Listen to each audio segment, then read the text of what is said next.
ప్రభువైన యేసుక్రీస్తు నామంలో అందరికీ హృదయపూర్వక వందనములండి. కీర్తనల గ్రంథము 73వ అధ్యాయము.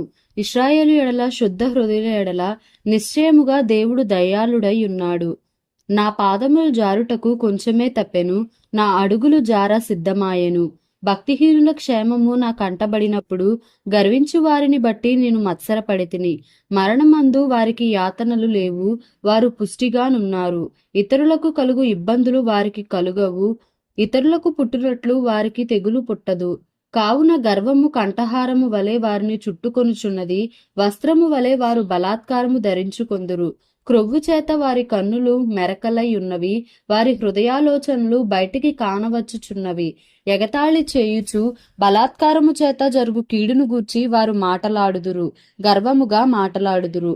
ఆకాశము తట్టు వారు ముఖము ఎత్తుదురు, వారి నాలుక భూ సంచారము చేయును, వారి జనము వారి పక్షము చేరును. వారు జలపానము సమృద్ధిగా చేయుదురు. దేవుడు ఎట్లు తెలుసుకొనును? మహోన్నతునికి తెలివియున్నదా అని వారనుకొందురు. ఇదిగో ఇట్టివారు భక్తిహీనులు, వీరు ఎల్లప్పుడూ నిశ్చింత గలవారై ధనవృద్ధి చేసి కొందురు. నా హృదయమును నేను శుద్ధి చేసుకొని యుండుట వ్యర్థమే, నా చేతులు కడుగుకొని నిర్మలుడనై యుండుట వ్యర్థమే. దినమంతయు నాకు బాధ కలుగుచున్నది, ప్రతి ఉదయమున నాకు శిక్ష వచ్చుచున్నది. ఇలాగు ముచ్చటింతునని నేను అనుకునిన ఎడల నేను నీ కుమారుల వంశమును మోసపుచ్చిన వాడనగుదును. అయినను దీనిని తెలిసి కొనవలనని ఆలోచించినప్పుడు నేను దేవుని పరిశుద్ధ స్థలములోనికి పోయి వారి అంతమును గూర్చి ధ్యానించు వరకు ఆ సంగతి నాకు ఆయాసకరముగా ఉండెను. నిశ్చయముగా నీవు వారిని కాలుజారు చోటనే ఉంచియున్నావు, వారు నశించునట్లు వారిని పడవేయుచున్నావు. క్షణమాత్రములోనే వారు పాడైపోవుదురు, మహాభయము చేత వారు కడముట్ట నశించుదురు. మేలుకొనిన వాడు తాను కన్న కల మరచిపోవునట్లు ప్రభువా, నీవు మేలుకొని వారి బ్రతుకును తృణీకరింతువు. నా హృదయము మత్సరపడెను, నా అంతరింద్రియములలో నేను వ్యాకుల పడితిని. నేను తెలివిలేని పశుప్రాయుడనైతిని, నీ సన్నిధిని మృగము వంటి వాడనైతిని. అయినను నేను ఎల్లప్పుడూ నీ యొద్దనున్నాను, నా కుడి చెయ్యి నీవు పట్టుకొని ఉన్నావు. నీ ఆలోచన చేత నన్ను నడిపించదవు, తరువాత మహిమలో నీవు నన్ను చేర్చుకొందువు. ఆకాశమందు నీవు తప్ప నాకెవరున్నారు? నీవు నాకుండగా లోకములోనిది ఏదియూ నాకక్కరలేదు. నా శరీరము నా హృదయము క్షీణించిపోయినను దేవుడు నిత్యము నా హృదయమునకు ఆశ్రయదుర్గమును స్వాస్థ్యమునై ఉన్నాడు. నిన్ను విసర్జించు వారు నశించెదరు, నిన్ను విడిచి వ్యభిచరించు వారినందరినీ నీవు సంహరించెదవు. నాకైతే దేవుని పొందు ధన్యకరము. నీ సర్వ కార్యములను నేను తెలియజేయునట్లు నేను ప్రభువైన యెహోవా శరణుజొచ్చి ఉన్నాను. కీర్తనల గ్రంథము 74వ అధ్యాయము. దేవా, నీవు నిత్యము మమ్మను విడనాడితివేమి? నీవు మేపు గొర్రెల మీద నీ కోపము పొగరాజుచున్నదేమి? నీ స్వాస్య గోత్రమును నీవు పూర్వము సంపాదించుకొని విమోచించిన నీ సమాజమును జ్ఞాపకమునకు తెచ్చుకొనుము. నీవు నివసించు ఈ సియోను పర్వతమును జ్ఞాపకమునకు తెచ్చుకొనుము. శత్రువులు పరిశుద్ధ స్థలములోనున్న సమస్తమును పాడుచేసి ఉన్నారు, నిత్యము పాడయుండు చోట్లకు విజయము చేయుము. నీ ప్రత్యక్షపు గుడారములో నీ విరోధులు ఆర్భటించుచున్నారు. విజయ ధ్వజములని తమ ధ్వజములను వారెత్తియున్నారు.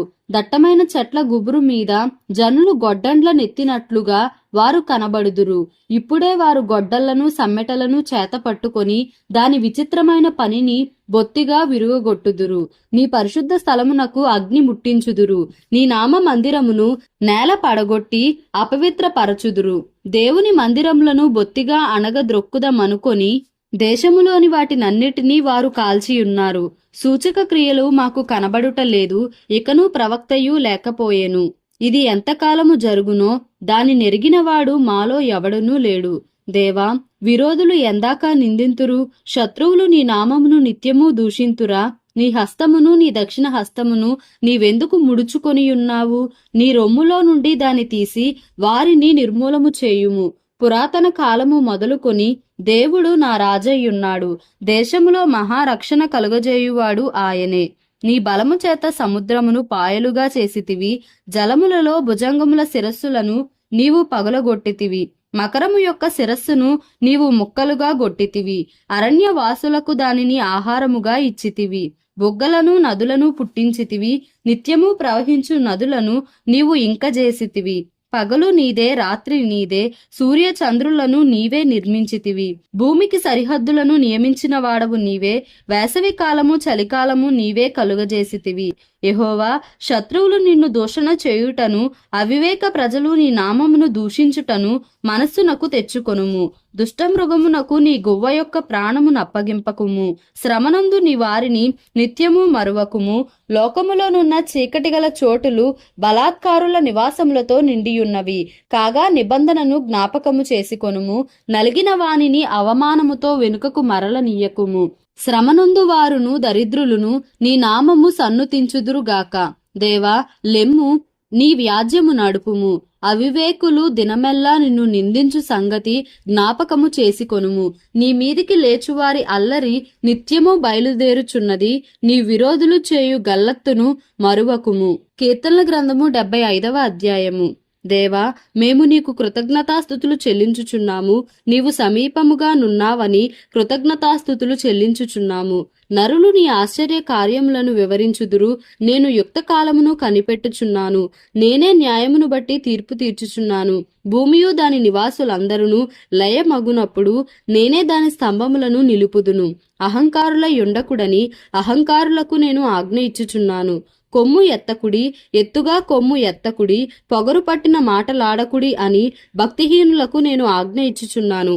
తూర్పు నుండి అయినను, పడమటి నుండి అయినను, అరణ్యము నుండి అయినను హెచ్చు కలుగదు. దేవుడే తీర్పు తీర్చువాడు. ఆయన ఒకని తగ్గించును, ఒకని హెచ్చించును. యెహోవా చేతిలో ఒక పాత్రయున్నది, అందులోని ద్రాక్షారసము పొంగుచున్నది. అది సంభారముతో నిండియున్నది. ఆయన దానిలోనిది పోయుచున్నాడు. భూమి మీదనున్న భక్తిహీనులందరూ మడ్డితో కూడా దానిని పీల్చి మృంగివేయవలెను. నేనైతే నిత్యము ఆయన స్తుతిని ప్రచురము చేయుదును. యాకోబు దేవుని నేను నిత్యము కీర్తించెదను. భక్తిహీనుల కొమ్ములనన్నిటినీ నేను విరుగగొట్టెదను. నీతిమంతుల కొమ్ములు హెచ్చింపబడును.